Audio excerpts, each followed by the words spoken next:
today I wanted to talk about a little bit about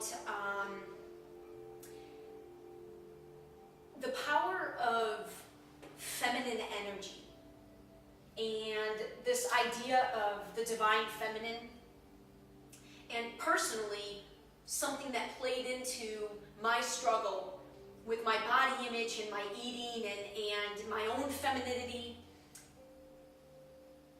Because I kind of feel like with my recording almost 2 weeks ago now, it's like I scare myself when I get to the point.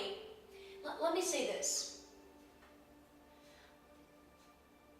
the attraction, because females to a large extent in our modern culture, we've been so objectified.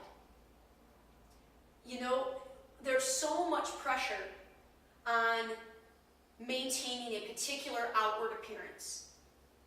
And I'm not saying men are free from this sort of pressure, but it's nowhere near the extent that I believe females feel. And for many reasons, I think, and I'm not going to get into all of those in this video, I was not comfortable with being looked upon or people interacting with me, namely men, and always focusing on my outward appearance. It was almost like I had this, I never identified myself as a feminist. I mean, I wasn't, an adamant, hardcore feminist type girl. I mean, I was an athlete, so maybe that could be tied into it, but I wanted, particularly from men, I wanted the respect of my intelligence above anything physical. And even to this day, I still feel, to a large extent, that men and the way that they view, all I can do is speak for myself and how I feel in my interactions, that there's still this underlying energy out there that we don't have the respect of our minds. And certainly if we start bringing in our feminine, what makes us different from men, which, generally speaking, is having more of an approach from the heart, the softer side, seeing more than, well, if we're going to talk about the way the world works, seeing more than conquering and building and acquiring and war and violence and just sort of the monetary bottom line of things. Women, if we feel confident in doing so, if we're unafraid to do so, when we bring our true feminine take to things, we soften that male energy. And the truth of the matter is that we're not on a level playing field. We're not. And we're in the country where we've probably got one of the greatest shots at having an effect in society at large, and to be able to make significant contributions to society and thus the world. But it's amazing because I can just say that I still do not feel as if I'm taken seriously by men, specifically powerful men, specifically men who have achieved a great deal in this paradigm, right? And in the fields that are the most respected, or that we've labeled as the best, whether you're talking medicine, law, or business. Those are sort of the big three. And as a woman, I completely understand the pressure that females feel in those environments to maintain sort of that male energy to get any sort of respect. And I'm serious when I say this has played into my overall issues with my physical appearance and my body image and my eating, all that whole messed up trio of being my complete self. Because when I approach in the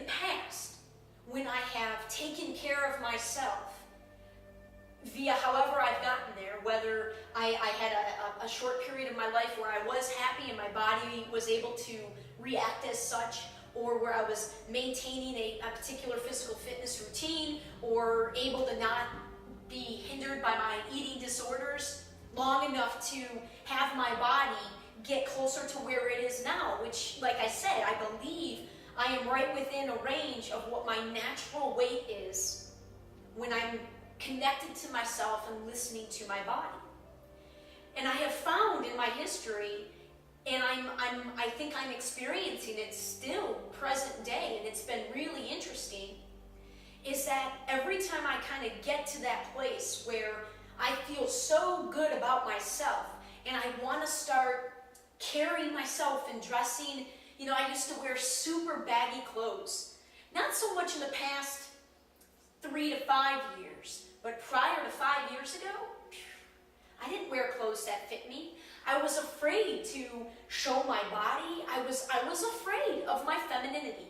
I was afraid of the combination of the intellectual power that I know I possess, which is absolutely on par and higher than a lot of men that I've met in my life.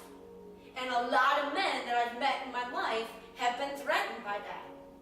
There are a lot of men out there that are still very threatened by intelligent women or by women who are independent and aren't looking to a man to save them or support them or define them. And it's like this, I don't know, I've never identified as like a, super feminist type person, but I wanted to be respected for my intelligence over my appearance. I did not want to be objectified, and I sort of have this history of feeling like the more girly I was, it was somehow selling out to females. Like I was somehow selling out on my intellect because I was playing into the being objectified by our society like we have as females.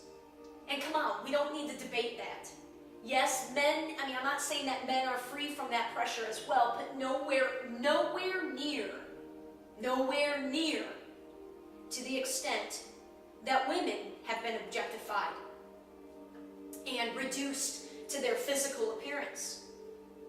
And so it's interesting because 2 weeks ago I had a spectacular, I think I've referenced in previous videos recently that I kind of keep hitting these hiccups.